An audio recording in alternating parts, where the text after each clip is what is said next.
We've all seen it happen. A leader we once admired, someone who seemed grounded and full of integrity, suddenly changes. They become arrogant, dismissive, even tyrannical. We shake our heads and say, power corrupts. But what if that's not quite right? What if power doesn't corrupt, but reveals? Let's start with a controversial idea of power doesn't make leaders evil. It just removes the fear of consequences. Power doesn't implant a new, corrupted character into someone, it simply amplifies the traits that were already there. What was once held back by social pressure, accountability, or the need to please a boss is now expressed freely. Leaders don't suddenly become different, they just become unfiltered versions of themselves. Think about it. The manager who was always a little impatient in private meetings. With more power, they might become openly tyrannical in public forums. The quiet resentment they held becomes loud disdain. It wasn't a transformation, it was an unveiling. The first real crack in a leader's foundation appears at a specific moment, the moment permission replaces process. When a leader is starting out, they follow the rules. They fill out the forms, they wait for approvals, they respect the system because they have to. But as their power grows, they realize they can start bending those rules. They can bypass the systems that were designed to ensure fairness and deliberation. It starts small. An expedited request here, a skipped step there. But soon, the thought "I don't need approval for this" slowly morphs into "I don't need to justify my actions at all." This is the viral hook to remember: power begins to rot when permission replaces principle.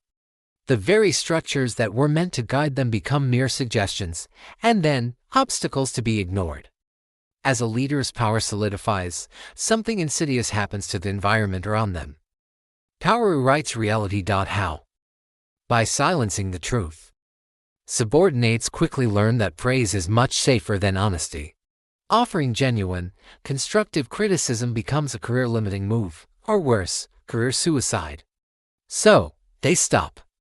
The feedback loop is broken. The leader is now surrounded by people who tell them only what they want to hear.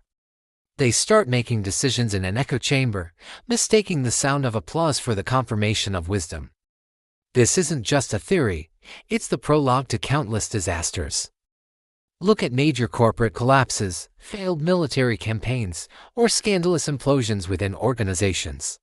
Almost every single one was preceded by a deafening silence from those who knew better but were too afraid to speak up.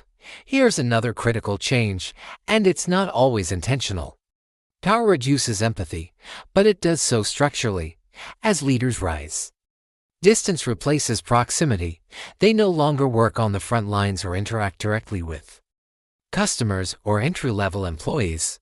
They stop experiencing the consequences of their decisions firsthand. People become numbers on a spreadsheet, data points in a report, or statistics in a presentation. A decision to restructure isn't about families losing their income, it's about optimizing a percentage on a balance sheet. A key insight to grasp here is that power numbs empathy the way anesthesia numbs pain. The leader isn't necessarily a sociopath, they've just been structurally isolated from the human impact of their choices. This isolation dramatically changes how leaders hear one of the most important words in any language: no. For a powerful leader, hearing no becomes a rare event. When it does happen, it's often not interpreted as a valid counterargument or a different perspective. Instead, pushback gets labeled as disloyalty. Disagreement is rebranded as rebellion. This is the danger zone. When leaders stop hearing no, they effectively stop hearing reality. They are flying blind, surrounded by a crew that only says yes, even as they head directly into a storm. Reality is full of limitations, constraints, and necessary rejections. A world without no is a fantasy, and leading from a fantasy world always ends in a real-world crash. This environment also accelerates a process of moral drift. It begins with small compromises, tiny ethical shortcuts that go unnoticed or are easily justified. We need to hit this quarter's target, so we'll just fudge the numbers a little. Just this once. But success has a way of justifying the means. When the shortcut works, the behavior is reinforced. Outcomes start to matter far more than integrity. The dangerous pattern is how just this once quietly becomes this is how it is done around here. The ethical baseline shifts downward so gradually that the leader may not even notice they race standing in a moral swamp until it is too late. The small steps away from integrity, taken over and over, lead to a destination they never intended to reach. As leaders rack up wins and expand their influence, another trap emerges, a false sense of divine endorsement. They begin to mistake their growing influence for a sign of inherent rightness. Success is interpreted as a stamp of approval from the universe, God, or history itself. Their followers often reinforce this belief, equating the organization's success with the leader's personal virtue.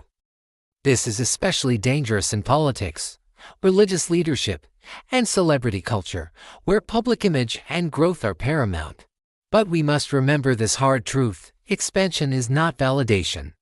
Just because something is getting bigger doesn't mean it's getting better, or that the leader is infallible. History is filled with massive empires built on rotten foundations. Power also fundamentally alters a leader's perception of time. As their influence grows, so does their impatience. The careful, deliberative process they once valued now feels inefficient and slow. Why spend weeks debating a decision when they have the authority to make it in minutes?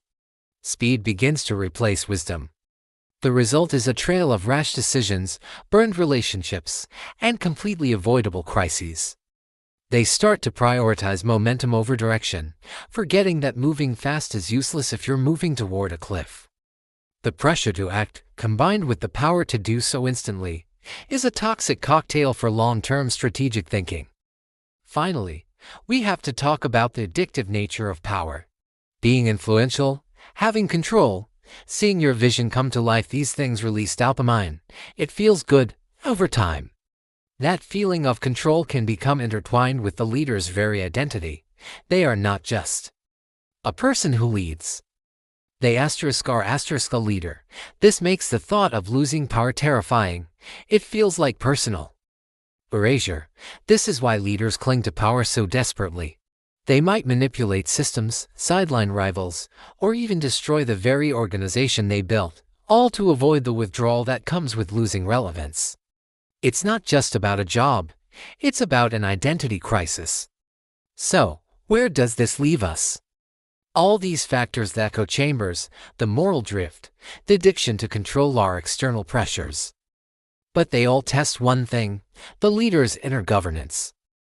The simple truth is that those who cannot govern themselves will inevitably misuse their authority over others.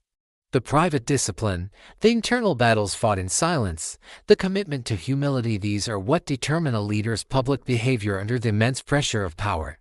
The greatest leadership battle is never with a competitor or a critic, it's internal. This brings us back to our original point. The leader you become when you have power is the leader you always were, just unrestrained. Power is a magnifying glass for character, not a creator of it. So remember this: power doesn't change leaders overnight. It changes what they can get away with. And over time, that's what changes them. Thanks for watching. If this gave you a new perspective on leadership, hit that like button and subscribe for more content that challenges the way we think. See you in the next one.